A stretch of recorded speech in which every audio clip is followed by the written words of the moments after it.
We are Rogue Media Sports.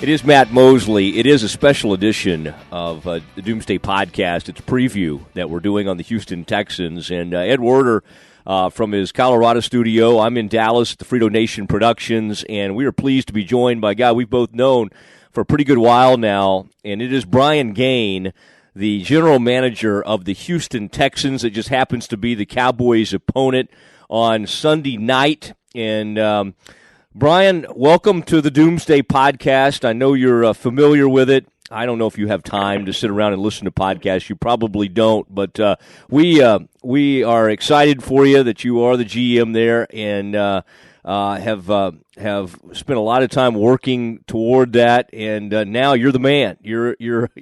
It's like it's on you. And is it just what's it been like so far? And I know you guys are 1-3, but it does seem like at least last week and even the week before, you're showing signs of heading in the right direction. Well, good morning, guys. Thanks for having me. So, for us, it's been singular purpose. It's on to the next one. We had a good win in Indianapolis. It was our first win. It was a division win. It was on the road in a hostile environment. We felt like we made some of the corrections we needed to make. It became a very competitive game. It was also an overtime game. So we learned a lot about our team. And one thing our team will do is, if we're going to fight, we're going to play 4 quarters. The defense played 97 snaps that game, which was an interesting number because the fifth quarter or the overtime went the full distance. So, recovery and getting our guys ready to play this week were critical parts of our plan. But the job has been great. I've been doing this job, the personnel stuff for 20 plus years. I really reflect on my years in Dallas positively. They were, positive years, very influential in my development. So, that's one of the reasons probably why I am here where I am today, based on what I learned and the experiences I had at Valley Ranch. Well, I think it's quite an achievement that you've finally gotten the general manager's job that you've coveted in the NFL and worked toward for a long period of time. And you've done so well enough to merit your own special edition podcast. I know going into that game you spoke about with the Colts that you'd been kind of frustrated by the fact that you'd been close, you'd been in a lot of one-score games, you'd been in the red zone a lot, and in both cases there was sort of a failure to finish that was the common denominator in your early season struggles. To what extent do you think you've resolved both of those issues in this game? You learn through your success, and I think you learn through your failures. And, the first 3 games that we played, we lost by 1 score touchdown versus the Patriots. And we started the game terribly by, fumbling the ball on the first drive on our own 20.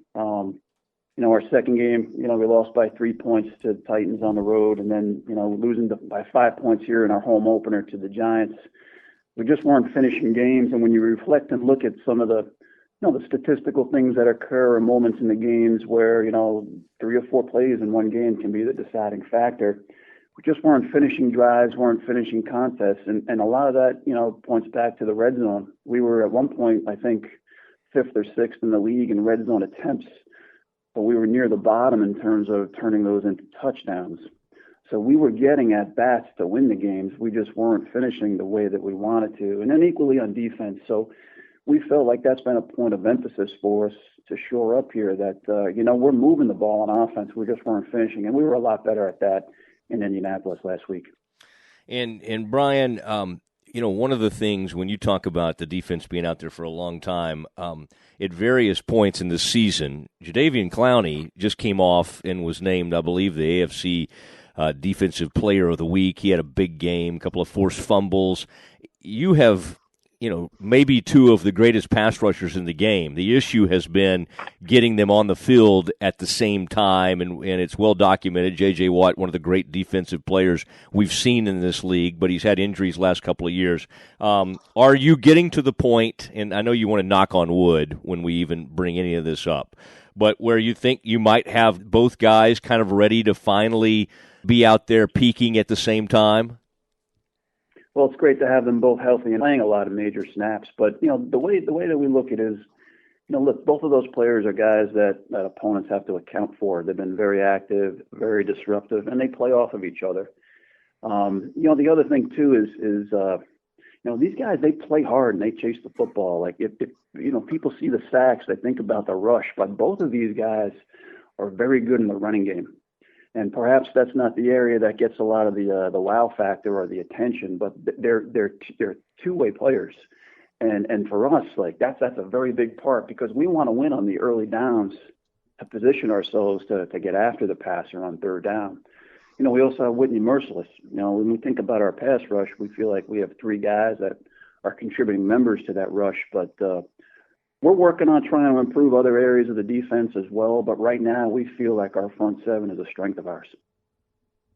Well, and to Matt's point about Clowney winning Player of the Week, J.J. Watt was just named the Defensive Player of the Month. And if you look at the game he just played against the Colts, they each had 2 sacks. Watt caused 2 fumbles. Clowney scored a touchdown, recovering a fumble in the end zone. So it does seem like the strength of your team is kind of coming together again, and that's vital. You mentioned everybody thinks about him as pass rushers, but against the Cowboys and Ezekiel Elliott, you got to be prepared to stop the run because he leads the league, and we saw what he can do in both phases of the game last week. What kind of priority is controlling Elliott in your game plan? Yeah, first and foremost, Ezekiel Elliott, tons of respect for him. Top 5 back in the league, arguably one of the better running backs in the NFL right now, leading the league in rushing. We're certainly aware of that. He's a multi-dimensional player.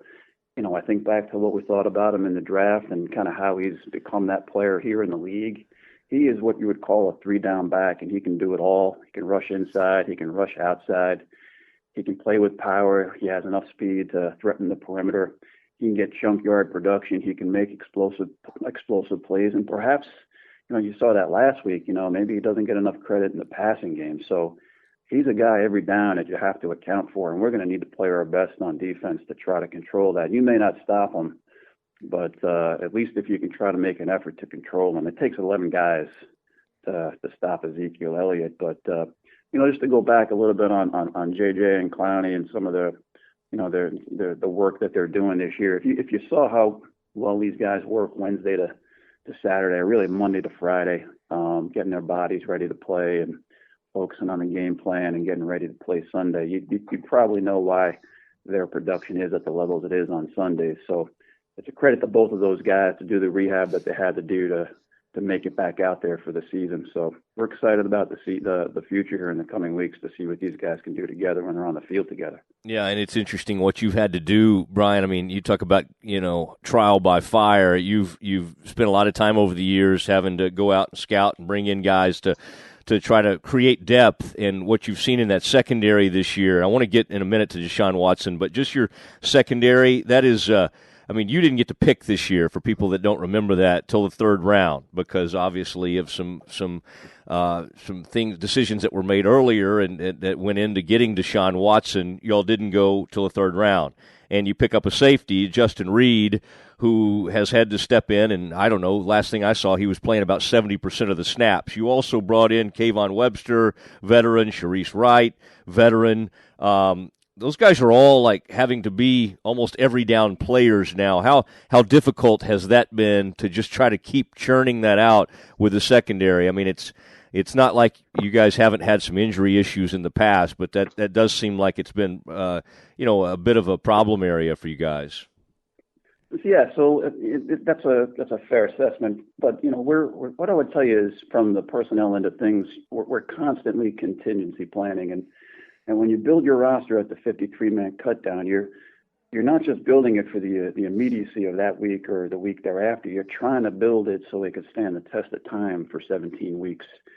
The importance of that is try to build as good a depth as you can, but also try to develop depth through the season. So when and if the bell rings and you have to bring a guy along to fill in a spot when that time comes, that you have what I would call an internal solution. So reflecting on the corner group, we went through a difficult circumstance here, losing Kevin Johnson and then dealing with Aaron Coleman's injury. Like, we had to have some contingency plans. So somebody I was familiar with being in Buffalo for the year was Sharice Wright. I knew what his makeup was. I knew what his physical skill set was. He was available at the time when we had Kevin Johnson's injury. So that's a process that we go through every day, every week. We're always updating our ready lists, always updating our short lists and who are the guys that are out there when that bell rings.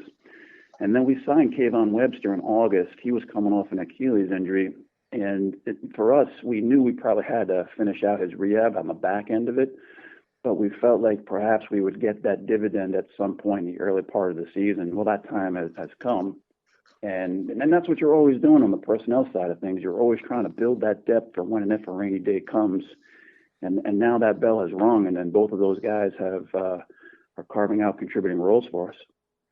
Well, speaking of depth, and you're being tested in that regard, maybe on the offensive line more than any other part of your team. You lost your starting right tackle in the opener, and if you have reason for alarm, I think going into this game, it would be based on the fact that DeShaun Watson's been sacked 17 times, and only Buffalo's allowed their quarterback to be sacked more often. Obviously, the Cowboys third in the NFL in sacks. DeMarcus Lawrence leads the league in sacks, and they've got David Irving eligible to come off suspension this week. How concerned are you about that matchup, or how pivotal do you think that'll be in determining the outcome of the game? I think any team that plays the Cowboys would be concerned with that. Certainly aware of the statistical numbers. Some of those sacks, perhaps they were legitimate sacks, in terms of the protection, but all of the other ones, some of them could have been on the quarterback, other ones could have been on the backs or the tight ends, some of it could have been on communication. But nevertheless, we know we have to improve in that area. But when you're playing the Cowboys, like the strength of their team, obviously, is the running back, the O-line, the quarterback. But when you think about their team, like the front seven is a handful. They are a very talented team in the front seven. They got height and length at corner. I mean, they can stress the quarterback. They can stress the pocket. They have talented blue chip players in that front seven. So we're certainly aware of that. And they're athletic at linebacker. They can really move and run and cover. So we got our hands full this week, and we're going to have to play our best, and certainly aware of DeMarcus Lawrence. And we're going to work hard here to shore protection and improve each week. And I thought last week it did get better despite the numbers. But nevertheless, it's something that we're aware of, and we're going to have to help the quarterback in that capacity.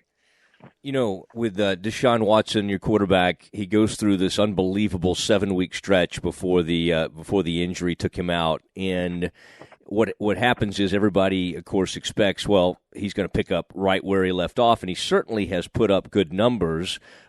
He's had one issue that really comes to mind at the end of a game, just a decision-making thing, and it's maybe not all on him.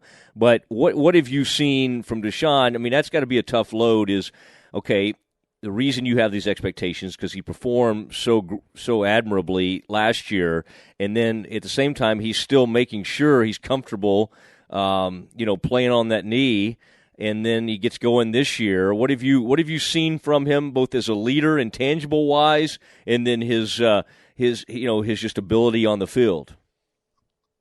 The one thing I would want to point to is, look, this is his second season, but for all intents and purposes, he has not played a full 16-game season yet. I think he started, 8 or 9 games now in terms of his overall NFL career, but he's coming off a significant injury. Yeah, and I don't know if it's 10 months out right now from his ACL, but nevertheless, like that takes a lot of time to rebound from such an injury. But if you ever were going to point to somebody on how to handle the recovery and your rehabilitation phase of an injury, it would be DeShaun Watson. So I always tell young players, like, if you want to learn how to get back on the field and work, just watch how he did it. The second part of that was, although he was coming off the ACL, like he did have time with his receivers, his tight ends, and the backs through the OTA and minicamp in terms of building chemistry on the field. Communication, silent communication, coordination, hand signals, all those kind of things that are important when you're working with your receiving group from the quarterback position. So he didn't come into training camp, empty from that experience, which was a positive. But he's still a young player with a ton of physical upside. And when people ask me about him, I often say you can see the physical talent. You can see the arm strength. You can see his mobility, his athleticism. But some of it's the in-between stuff that people may not see. It's the poise, it's the presence, it's the leadership, both vocal and by example, and it's his the way he is around his teammates. There's a general calmness that the players trust that this guy can make a play for them when the time comes. And if you watch the end of the Indy game, when he had to make a critical throw to position us to kick the game-winning field goal in overtime, that's a perfect example of the type of quarterback that he can be.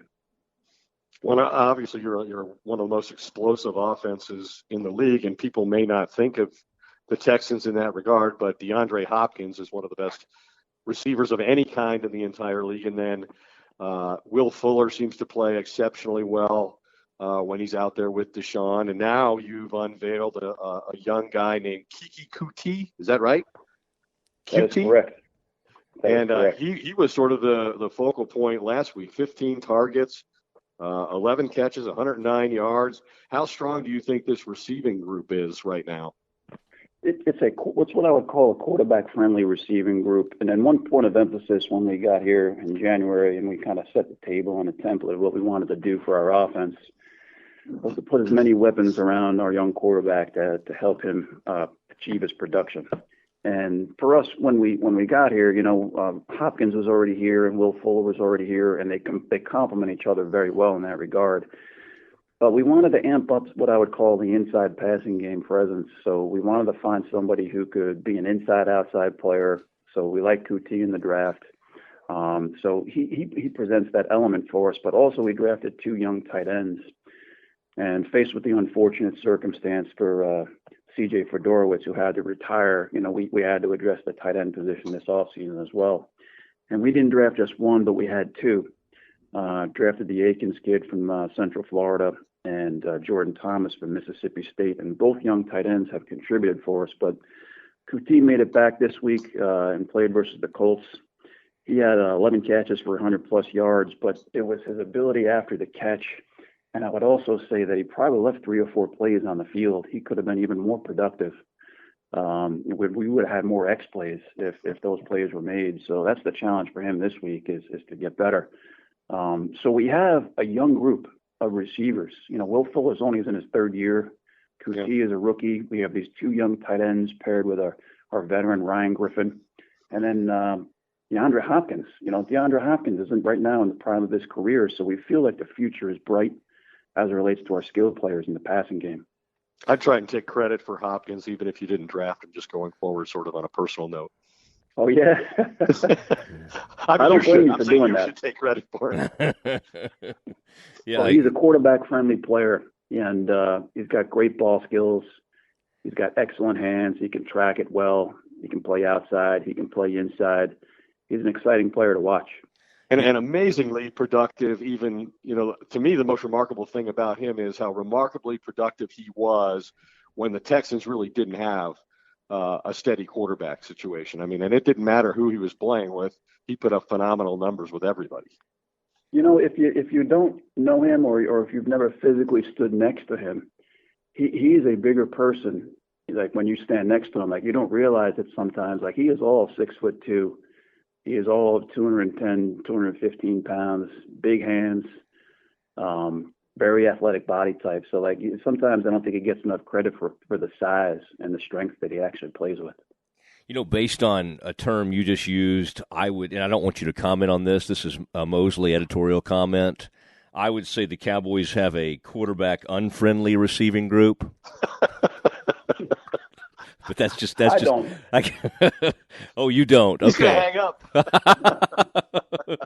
Hey, I am curious when you were. I'm trying to think when Dak. Were you? That may have been your time in Buffalo. I'm trying to think exactly where you were. But Dak's coming out in the draft. Do you remember taking a long look at him or studying Dak Prescott and kind of what you thought? It's funny how this works. You know how it is in scouting, and you've always, from what I can tell, have been pretty upfront about the guys you like or don't, or maybe aren't as high on. But a lot of people after Dak had that success suddenly jumped out there and were like, "Oh yeah, I loved him. I loved him the whole time." And you know how that goes in scouting. What was your Sure. what do you remember thinking about Dak Prescott when he was coming out of Mississippi State?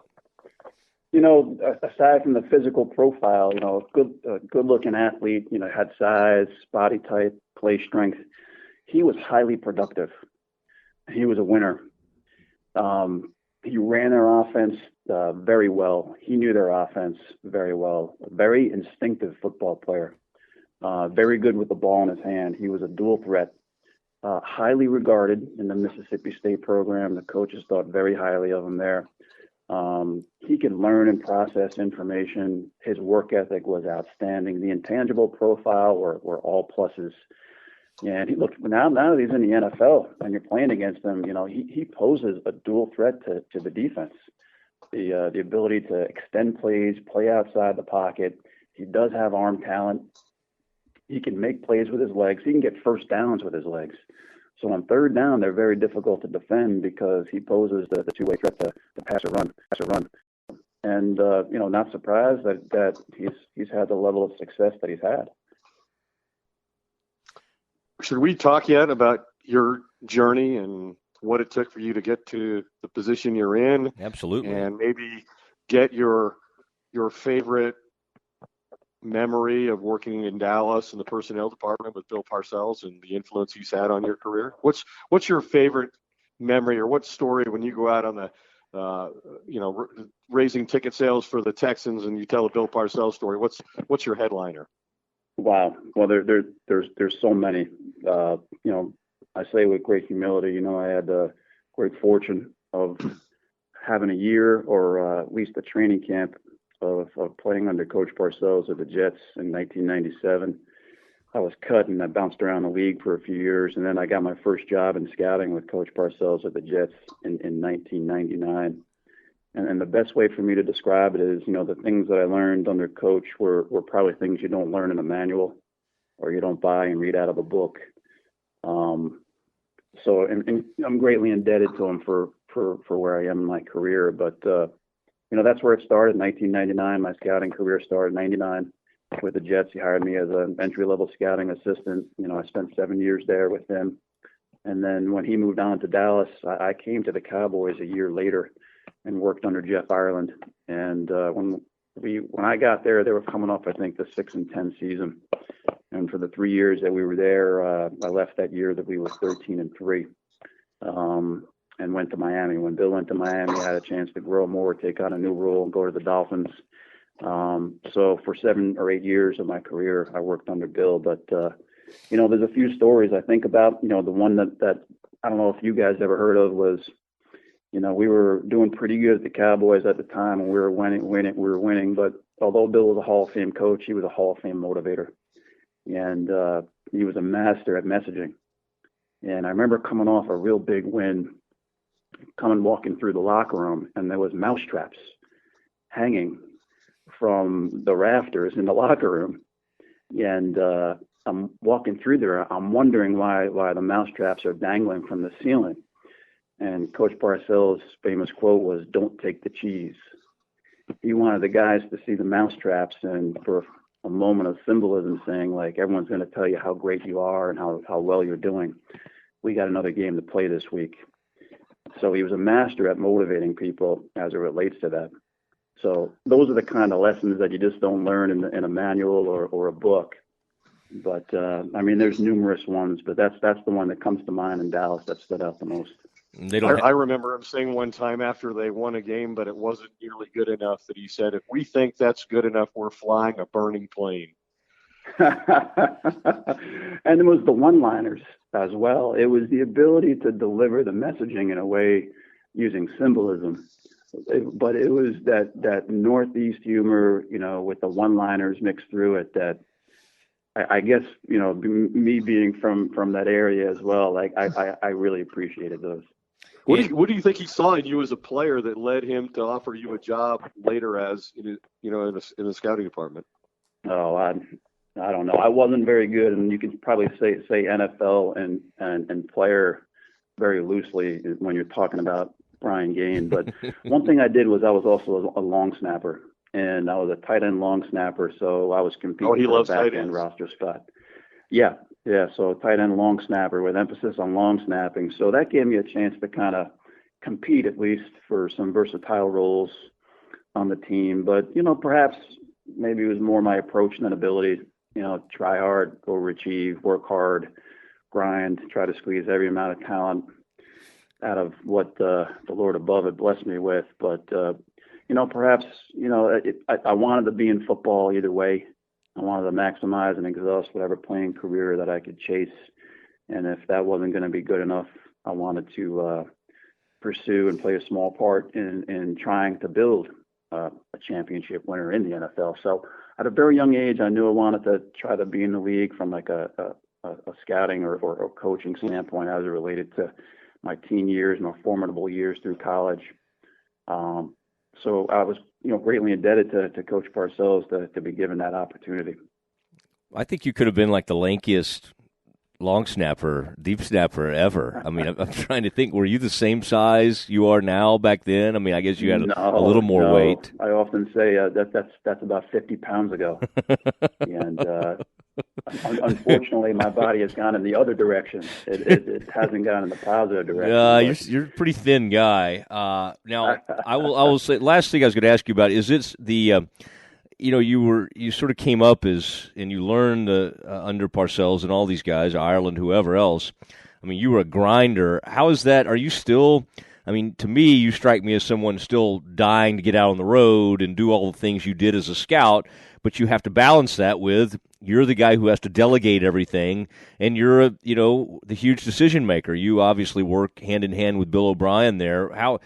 Is that tough to manage when part of you is always saying, I need to be out on the road, I need to be out on the road? That's one of the number one challenges, I think, when you're in a personnel director's role, scouting director role, or an executive scouting position. When you come into the general manager role, is that delicate balance between running a football operation, directing a football operation, and still being what I would call an executive scout, still putting your eyes on players and seeing players. So it takes time management, takes careful planning, takes very good communication with your coaching staff, your head coach, takes very good communication with your scouting staff, so that you're still here and have a pulse of the team and have a pulse of the week, but still with an eye towards April 27th, April 28th, and trying to replace that pipeline. We can watch a lot of film here in the office nowadays with your iPads, with your coordination with your video department, but I still believe to a degree you have to be able to put your eyes on the prospects to physically see what they look like, to physically see how they move around in practice, and you can watch the tape, but I think it's still a projection business, and you have to be able to see what these guys are today and what they can be tomorrow. Look, scouting is a process. It's not, I'm not just going out in September. I mean, we do this now from September to January. So it's a methodical window here. It's not like I'm trying to squeeze everything into September to see every prospect. It just takes some careful planning of when you can be in the office and when you can be out of the office. All right. Well, go ahead, Ed. Matt, I think you should ask him your question. You made an interesting observation. Oh. In our production meeting before the call. Is that what that is? A production meeting? I didn't know that. Well, we're going to pretend I'm in a studio in Colorado. Why not pretend? I missed that meeting. Yeah, you missed the meeting. That was by design, by the way. But you made the point that the guy who's the sensation of the NFL this year, Patrick Mahomes, was taken with the 10th pick in the draft 2 years ago, and it was in that same draft 2 spots later. That Brian and Bill O'Brien and the Texans drafted their quarterback, DeShaun Watson. I'm just wondering, at that time, how did you evaluate those 2 players, and with what degree of fascination do you watch what Mahomes is doing now? I've watched from afar because they haven't been on any of our scheduling or haven't been on any of our crossovers. We had a chance to play them in the preseason, but, at that stage it was preseason game 1. I just had a chance to see him in pregame. But, look, both of these guys are young, physically talented players at the position with a lot of upside, with high ceilings. And it's been fun to watch these guys develop here in year 2 of their career. DeShaun had to play it naturally last year, coming off the injury. Mahomes didn't play last year. And perhaps that 1 year on the bench learning behind Smith and the 1 year in Andy's program, perhaps you're seeing the dividend now of what that learning allowed him to do. But, look, both were first-round worthy players, and both were certain in the conversation. But for us at that time, we're excited as heck that we had an opportunity to get DeShaun. The one thing about both of those players I recall was, a term we use in scouting is, how guys are wired. Both of these guys were wired right. The intangible profile was very good on both prospects. And quite frankly, the physical profile, you see it from both guys. You see the arm talent. You see their athleticism. You see their movement skills. It's the leadership. It's the intangible profile that is a little harder to decipher when you're just watching games on TV. And both of these guys offer that profile in pluses. And, I see it every day here with DeShaun, and I'm sure KC sees that as well in terms of the leadership, the presence, the poise, the work ethic, the football character. And that's the part that we spend a lot of time researching on prospects. And both of these guys, our guy, DeShaun, and Kansas City's and Mahomes, both of those guys were graded very high in that area. Not surprised by either success. How about another guy I think would grade high in all of those areas who's having an enormously successful early portion of the season is Mike Vrabel, who's off to a 3-1 start in his first head coaching job at Tennessee. He was your defensive coordinator. Prior to that, he's beaten the Eagles and the Jaguars. How frustrating is it to lose your defensive coordinator to a team in your division? Mike is no surprise. Mike is going to be an outstanding head coach. He's a very good leader, defensive-minded head coach. I can see the personality of that team coming from the way Mike approaches the game. So I'm not surprised by Mike's early success. Naturally, yes, it's in the division, and they're a direct competitor of ours. But there's friendships here, and then unfortunately, we have to play him now twice a year. Right. And I think Mike was deserving of a head coaching opportunity. I know it's Tennessee, it's within the AFC South, but I was happy to see him get an opportunity. And look, they're going to be a formidable foe. They're a playoff team last year. They're off to a good start this year. They're creating a home field advantage. They're playing well right now. So this division has gotten a whole lot stronger from when I was here prior, from when the 3 years I was here, from 15, 16, and 17. The division has drastically changed with Jacksonville being the AFC champion now, Tennessee being a playoff caliber team now.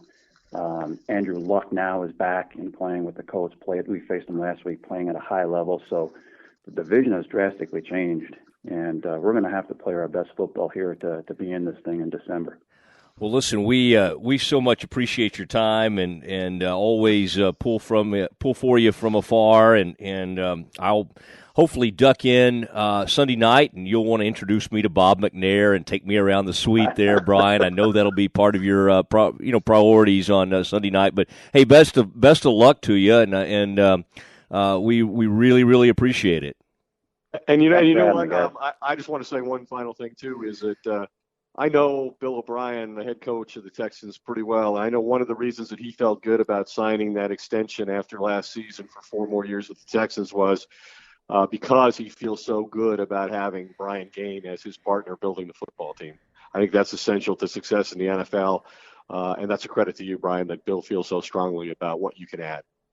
Well, I appreciate that, guys. Philosophical alignment is one of the critical components, I think, to any football organization's success, and that's the first thing that Bill and I hit it off on, is just our philosophical belief system of how we want to build football program, football culture, how we want to build a roster.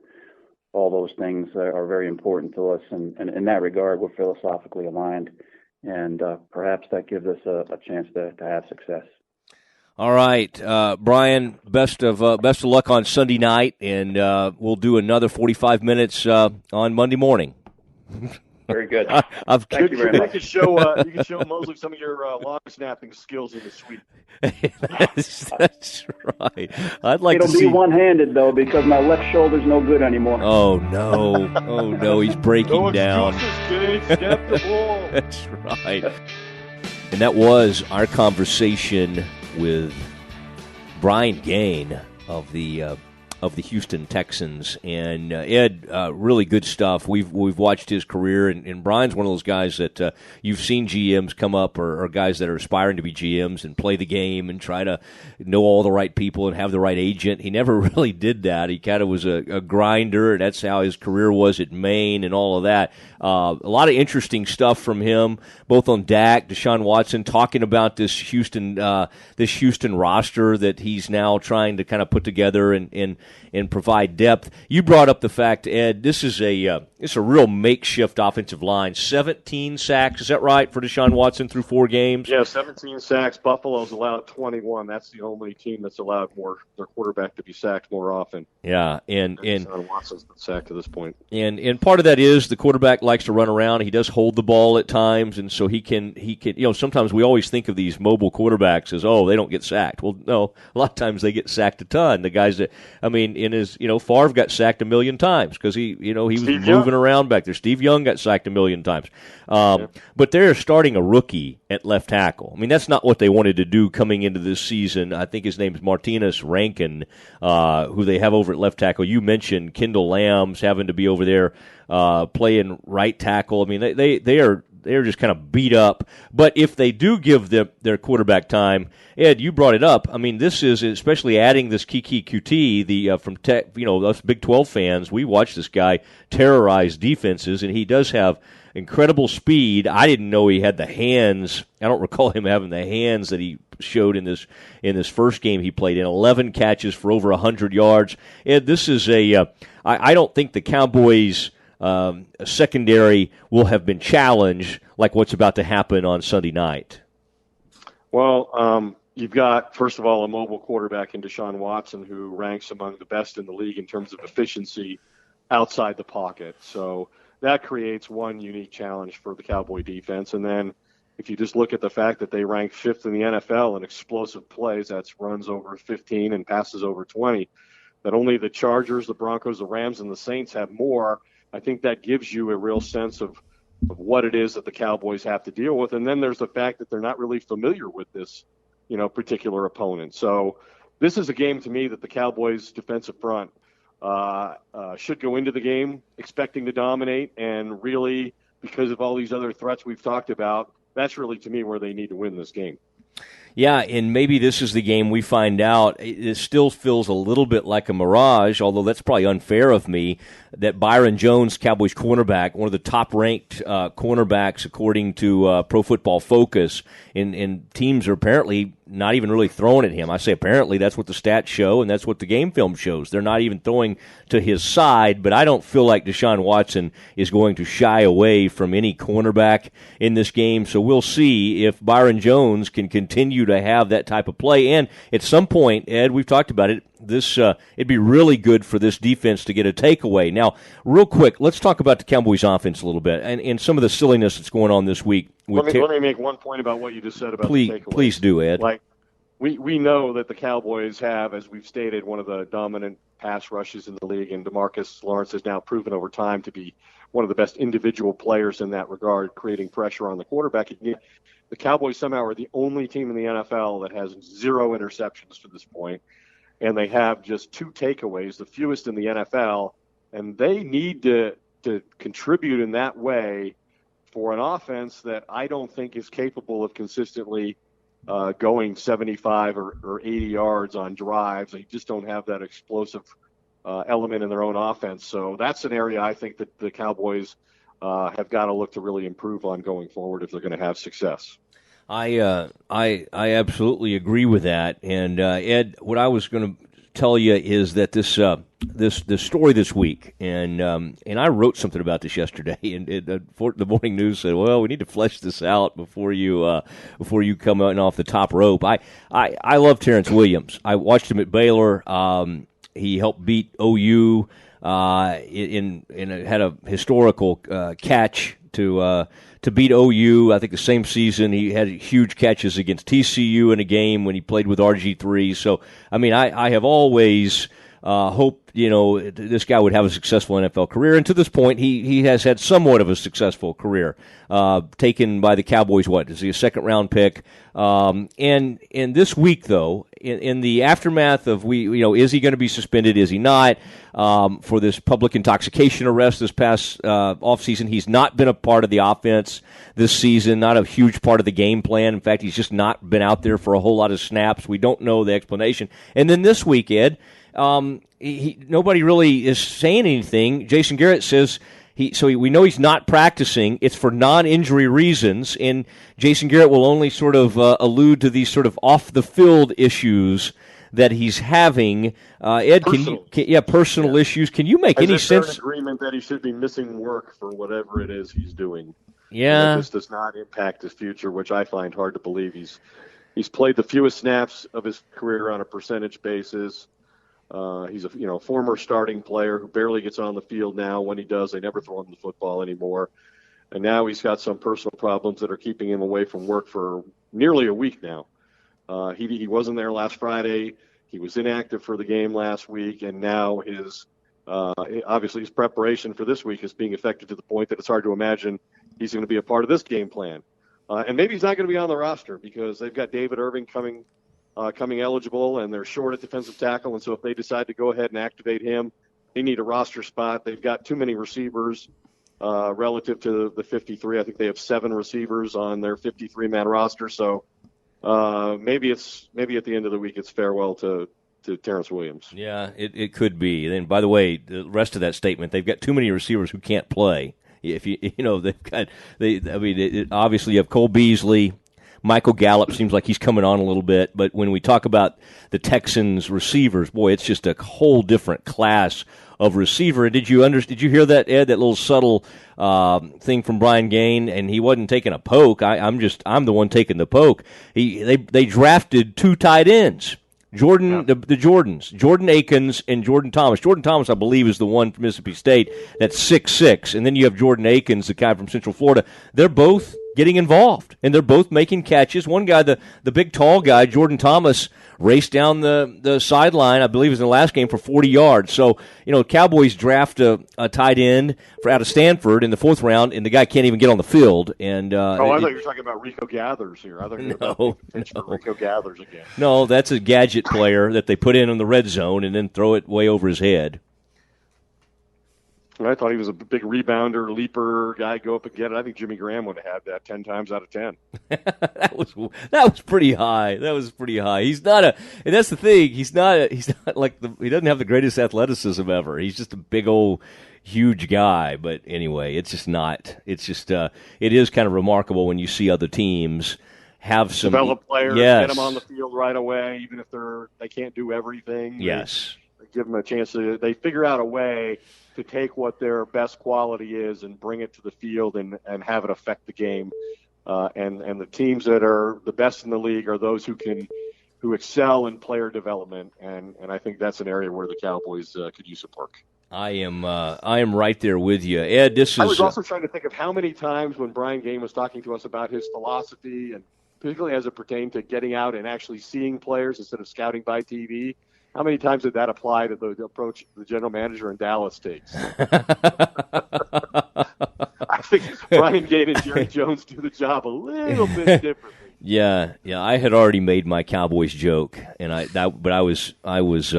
was thinking about the same thing right there. Although I guess the Cowboys version of Brian Gaine might be Will McClay, if we were going to try to match up who in the organization behaves the most like Brian Gaine, but still, it is a different way to run things. And that's why, when Aikman talks to us, and Aikman has talked to us before about how he has an interest in being involved in personnel at some point and would like to take over a team, like as a team president or a kind of a John Elway type role in a team. Only with more responsibility, he's always told me. He likes the John Elway model, as long as he has more responsility than what Elway has. Yeah, that's fine. But, we know it could never happen here, which is just sort of sad because, one of the great legends. He would have named one of his children Jones, so he would have had a chance. I wish you would. Just when we're getting close to having Tony on, you always have to take some little poke at him. Golly. By the way, how did you? I'm not even going to get into that. There's someone who was missing from that documentary, someone who was with Romo every step of the way from the time he got off the bus Brian? in San Antonio. No, I'm talking about it goes way back with him. So I'm a little bitter about that documentary, but whatever. I may get around to watching it. I only would want to watch the part you were in, just to kind of see how you did if you indeed were featured. Usually I have a much bigger role. I generally, NFL Films ask me to sit down and do an interview to contribute my observations and insights when they do these documentaries on Cowboys players or former Cowboys players. And they did so with Romo, and I was glad to be involved. And I think I didn't spend an hour and 10 minutes to make one point about the trip to Cabo. Wait, you're not allowed to complain to me, by the way, someone who spent like every day with Romo and was closer to him than any journalist probably should have been in the first 4 years of his time with the Cowboys. You were surpassed in that regard by another local scribe. That's fine. That's fine. The time he started to play until the end. But I gladly gave it up. Somebody on Twitter pointed out they watched it. They really enjoyed the Romo of football life and noted that I made a cameo. And I said, well, I think I should have been on there a little more often than Candace because she was mostly crying and sobbing about his career when she was on the program. Yes. And I managed my emotions much better than did his wife. I was in his life way before Candace. I'll also add that. It is Matt Mosley. It is Ed Werder. It is the Doomsday Podcast, a special Houston Texans, Dallas Cowboys preview. The game is at 7:20 Central, kickoff in Houston. Sunday night football. And, of course, right after the game, we'll be in the studio reacting to it, and then you can listen to it as you drive to work. Or if you want to stay up real late, we'll have it ready for you probably by around midnight. But we'll have the podcast. We'll have Doomsday for you. So, Ed, really appreciate it, and this has been fun. And I thought Brian Gaine was an excellent guest. And I also wanted to say we've got some new sponsors coming on board, and that's exciting. And Ed, I want you to take a peek at mybookie.com. I want you to get ready because they are onboarding, so to speak, with us. And as we record on Sunday night, we will have a new sponsor, and that's very exciting. And I think that's because of the growing audience that we have on the Doomsday Podcast. Fantastic. Great to see. I notice a lot of interactions now on our Facebook page, the Doomsday Podcast Facebook page. Yes. I get a lot of alerts about people having conversations about the topics we discuss on there, and that's great to see that level of participation in that venue. Yes, it's been a lot of fun. So be listening for us on Monday morning, of course, on our next episode of the Doomsday Podcast. For Ed Werder, for Mark Frito Friedman and the Frito Nation Production Studios, it is Matt Mosley. Good day.